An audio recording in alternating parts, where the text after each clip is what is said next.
Paanong nag-time travel ang eroplanong ito na nawala ng 37 years at misteryosong nakabalik mula sa nakaraan?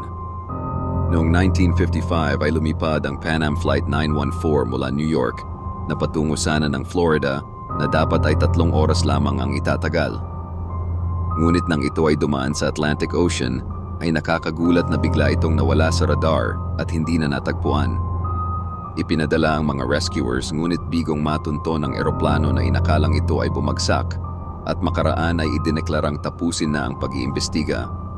Ngunit makaraan ang 37 years ay laking gulat ng air traffic controller na si Juan de la Corte sa Venezuela nang makita ang isang lumang modelo na eroplano. Nagpakilala ang piloto na Pan Am Flight 914 at humingi ng permisyon na bumaba.